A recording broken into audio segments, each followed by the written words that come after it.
Buenas tardes, mi nombre es Julieta Toribio Villaverde y voy a presentarles el que sería el primer centro de desintoxicación mediante terapia multisensorial de la historia.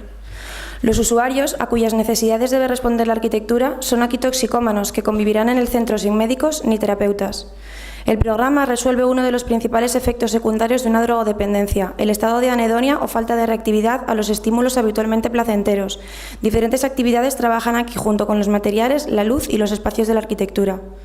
En la zona más privada, las cabañas temáticas, principal instrumento de relación entre usuario y entorno, estimulan los sentidos de un modo más intuitivo e inmediato, trabajando con los olores, la temperatura o el sonido.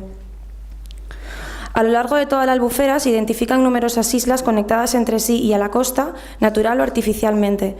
Estas unidades son entendidas aquí como edificios disgregados y de esta manera son los edificios que limitan con la costa los que constituyen la multifachada de la isla que delimitan.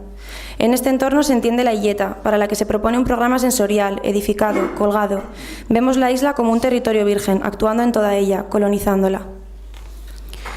Creo que la gradación va a convertirse en una palabra clave para la arquitectura del futuro. En la arquitectura ordinaria, nuestro mundo se organiza según la palabra función, separándola en términos de blanco y negro. El encanto de este espacio físico es consecuencia de la riqueza de gradaciones que existen en el mundo real. Se consiguen así experiencias valiosas con las nuevas formas que utilicen este tipo de transiciones. Estas se pueden producir entre varios lugares, entre el bloque abierto y el invernadero, entre este y la costa, entre la costa y el muro, el cual da paso al espacio acondicionado a doble altura, entre este y los invernaderos florales, entre estos y los jardines interiores, entre el pórtico perimetral en sombra y los dispositivos de la isla, entre la isla y como colofón el horizonte.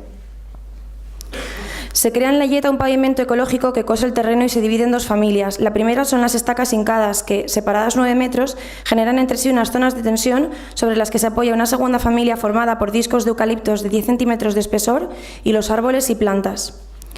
Se evita implantar una arquitectura ajena a los condicionantes naturales y agresiva con el entorno natural. Se entiende la actuación como un umbral que a modo de muralla encierra un jardín, una puerta de acceso que controla la relación con el agua del borde costero y el paisaje urbano. Estas piezas tienen como finalidad desintoxicar al usuario, pero con el paso del tiempo evolucionarán, dando paso a la desintoxicación de la isla, gracias al carácter desmontable y reciclable de la estructura de pórticos de madera que cubre el conjunto.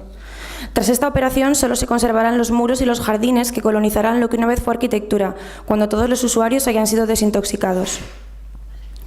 Se propone un método terapéutico por medio del multiestímulo, a través de una arquitectura atenta a los materiales, la luz, las progresiones y una serie de dispositivos repartidos por toda la isla que estimulan los sentidos de forma natural.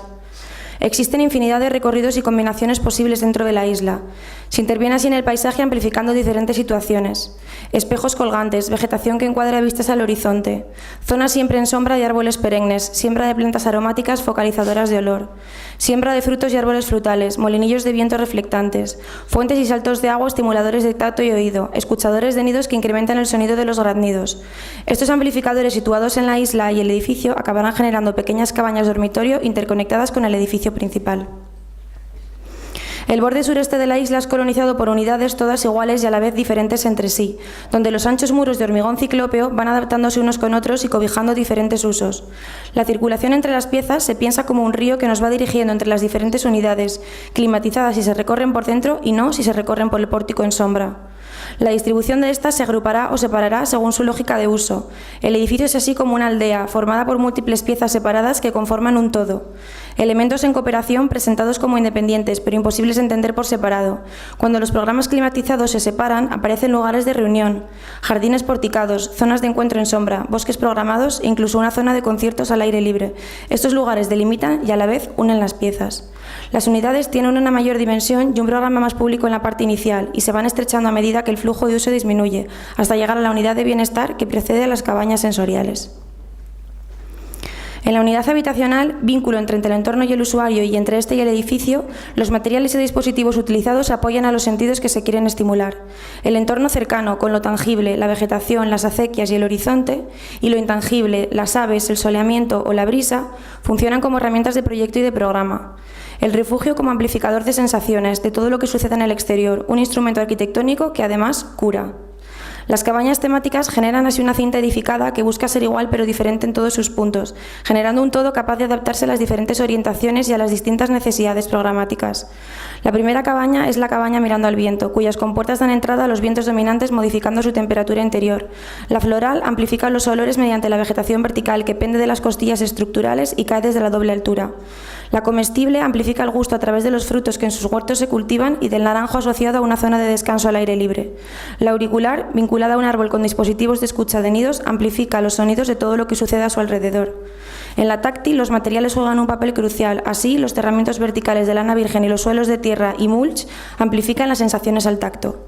La invisible, con su cerramiento de vidrio espejo, juega con la intimidad, potenciando las vistas y haciendo que el usuario se sienta dentro del jardín en su interior.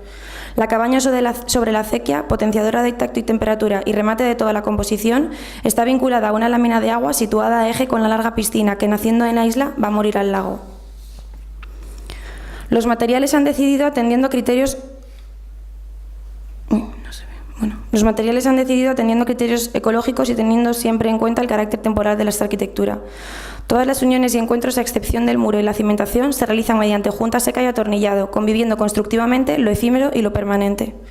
La albufera es un entorno protegido, por lo cual se plantean una estructura y construcción desmontables, dando paso a lo edificado a una ruina o paisaje, donde solo prevalecerán los muros y elementos naturales. El elemento constante que da coherencia a todo el conjunto constructivo es la doble costilla de madera laminar, que aparece tanto en las vigas de los puentes como en los pórticos de las unidades y las vigas de suelo. Los puentes, con una luz de 50 metros, son el único punto de acceso a la isla por tierra y siguen los mismos criterios constructivos que las arquitecturas, a excepción de los cerramientos textiles abatibles de control solar y los vientos dominantes provenientes de la gola. Estos cerramientos red, divididos en módulos de 3,20 metros, dotan a la fachada del puente de un carácter cambiante, jugando con las permeabilidades y atrapando fragmentos del espacio urbano del que nos despedimos para entrar en la isla que nos lo esconde. En una de las secciones tipo están recogidas todas las situaciones anteriormente nombradas: las playas de madera, el muro con sus perforaciones, la doble altura con vistas a la ciudad, el invernadero floral, el pórtico perimetral en sombra y los jardines. 6 situaciones en un único corte. La arquitectura no es un fármaco, pero se apuesta aquí por una destinada a encontrar respuestas reparadoras, que no solo proyecte atendiendo criterios racionales, sino que tome cartas en el terreno psicológico y humano. En definitiva, una arquitectura para desintoxicar. Muchas gracias.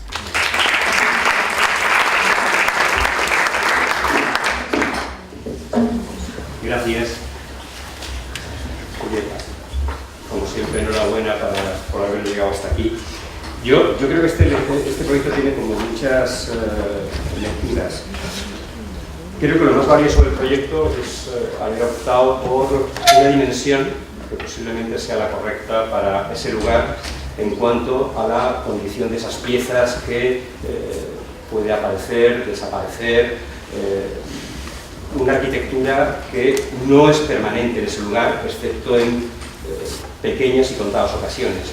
Claro, cuando entras y hablas de los puentes, debo haber entendido 50 metros de luz. Y ves la imagen de los puentes, dices, bueno, posiblemente esa imagen con esa estructura no soporte 50 metros de luz. Ahí parece una contradicción entre esas pequeñas piezas que se construyen en madera y ese acceso a la isla con ese puente. Pero la otra lectura, tú dices, es el primer edificio en el mundo que intenta desintoxicar sin médicos. Bueno, yo no me atrevería a decir si esa afirmación es correcta o no, porque no tengo los datos. Pero quizás deberíamos confiar en los profesionales, igual que pensamos que otros profesionales deben confiar en los arquitectos a la hora de estructurar, organizar y generar estrategias sobre los espacios y los territorios. Y por lo tanto, digamos, pensar que nuestro proyecto podemos hacerlo sin la coexistencia de otros profesionales me parece simplemente un poco arriesgado. Yo creo que los arquitectos, que en el sobre de matrícula siempre va incluida la vanidad, llegamos al final pensando que lo podemos solucionar todo, que somos los mejores tipógrafos, los mejores médicos, los mejores arquitectos, los mejores fontaneros. Y quizás lo que tenemos es que pensar es que somos los mejores en organizar equipos, que cada uno tiene su responsabilidad y que la nuestra es la que es: dejar que los demás trabajen para dejar que esos otros nos dejen trabajar a nosotros. Gracias. Gracias.